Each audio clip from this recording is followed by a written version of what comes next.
बिस्मिल्लाहिर्रहमानिर्रहीम। अस्सलाम वालेकुम नाज़रीन। मरने के बाद मुर्दा अपने घर वालों को कितने साल तक याद करता है और रोता है। नाज़रीन, दुनिया और आखिरत के बाद एक और आलम है जिसको बरज़ख कहते हैं। मरने के बाद और क़यामत से पहले तमाम इंस व जिन्स की अरवाह को हस्बे मरातब इसमें रहना है और रूह कहीं भी हो जिस्म के साथ इसका ताल्लुक़ रहता है। कब्र पर आने वाले को पहचानती है और ये कहना कि फ़लाँ की रूह फ़लाँ के अंदर चली गई या इसने दोबारा जन्म दिया, यह अक़ीदा कुरान और हदीस के ख़िलाफ़ है। हदीस शरीफ में है, जब मुसलमान मरता है इसकी राह खोल दी जाती है कि जहाँ चाहे जाए। सईद बिन मुसीब रज़ियल्लाहु अन्हु से मरवी है कि हज़रत सलमान फ़ारसी रज़ियल्लाहु अन्हु और अब्दुल्ला बिन सलाम रज़ियल्लाहु अन्हु बाहम एक दूसरे से मिले। कहा कि हम में से जो पहले इंतकाल करेगा तो दूसरे को ख़बर कर देगा कि वहाँ क्या पेश आया।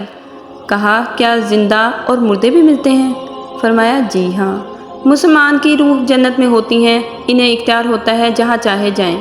क्या मरने के बाद मुर्दे अपने घर वालों को याद करते हैं? देखें, जब इंसान का इंतकाल हो जाता है तो मरने वाले शख्स को ये मालूम होता है कि हम इस दुनिया से मुंतकिल होकर इस दुनिया में यानी आलम बरज़ख में आ गए हैं और इसको ये सारी चीज़ें याद होती हैं कि हमारा घर है, मकान है, रिश्तेदार हैं, अजीज़ व क़ारब हैं, हमारे बहन भाई हैं, हमारी एक फैमिली है। और यहाँ तक कि जब इस मुर्दे की रूह निकल जाती है तब इसको दफनाया जा रहा होता है तो फिर इस वक्त वो मुर्दा अपनी आंखों से सारी चीज़ें देख भी रहा होता है, यानी कि इसकी जो रूह होती है वो इन सारी चीज़ों को महसूस कर रही होती है और इसको ये पता होता है कि अब हमें कफन पहनाया जा रहा है और अब हमारे जनाजे को उठाया जा रहा है। लिहाजा नेक बंदा तो यहाँ तक कहता है, जब इसके जनाजे को लोग उठाते हैं तो वो कहता है, ए लोगो, जल्दी मुझे लेकर कब्रिस्तान की तरफ चलो और बहुत जल्द मुझे मेरे असली ठिकाने में यानी कब्र के अंदर पहुँचा दो, क्योंकि इसको मौत पर ही पता चल जाता है कि इसके साथ आगे क्या होने वाला है, यानी आगे आने वाले जो मरहले हैं वो अच्छे हैं या बुरे हैं, इसके लिए आसान हैं या सख्त, इसको पहले से ही पता चल जाता है। क्योंकि रूह निकलते वक्त की जो शक्ति है इससे मुर्दे को महसूस हो जाता है, तो मोमिन बंदा कहता है, मुझे जल्दी लेकर चलो और मुझे कब्र के अंदर उतार दो, मेरे असली ठिकाने तक पहुंचा दो, क्योंकि आप सल्लल्लाहु अलैहि वसल्लम ने इरशाद फरमाया, दुनिया मोमिन के लिए कैद खाना है, काफिर के लिए जन्नत है। और जो गुनाहगार, फासिक, फाजिर, बेनमाजी इंसान होता है वो चीख चीख कर ये कहने की कोशिश करता है कि ए लोगो, तुम मुझे कहाँ लेकर जा रहे हो। अपनी फैमिली से कहता है, मैंने अपने बच्चों के लिए बहुत ज़्यादा कमाया है और इनके लिए घर मकान बनाया, अब तुम हमें घर से निकाल कर अंधेरी कब्र के अंदर कहाँ डालने जा रहे हो। इसे बहुत घबराहट हो रही होती है तो वो अपनी ज़ुबान से कहने की कोशिश करता है कि ए लोगो, मुझे मत लेकर जाओ। बहरहाल इसको जब कब्र के अंदर रख दिया जाता है तो इसको ये पता होता है कि अब हम कब्र के अंदर हैं और हमारी फैमिली हमारी पिछली दुनिया में जिसमें हम पहले थे वहाँ हमारी फैमिली और हमारे रिश्तेदार मौजूद हैं। यहाँ तक कि जब कोई इंसान अपने किसी मुर्दे की कब्र पे जाता है तो वो मुर्दा इस कब्र से आने वाले को पहचान भी लेता है कि ये फ़लाँ शख्स है।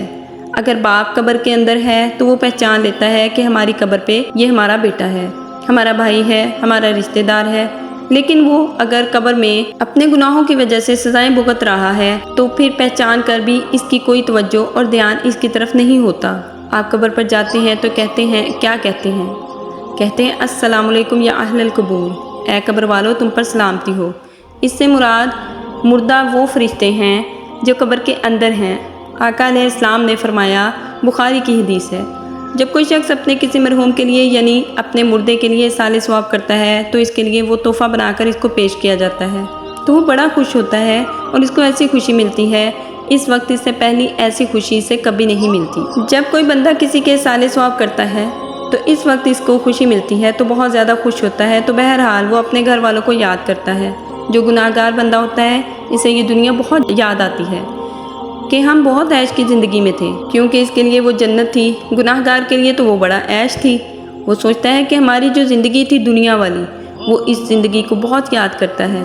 लेकिन जो नेक बंदा होता है तो दुनिया इसके लिए कैद खाना होती है और कब्र की ज़िंदगी वो इसके लिए जन्नत वाली ज़िंदगी होती है, क्योंकि इसके लिए कब्र में जन्नत का बिछोना बिछा दिया जाता है। नेक बंदे के लिए कब्र में जन्नत की खिड़की को खोल दिया जाता है اس کو جنت کا لباس پہنا دیا جاتا ہے۔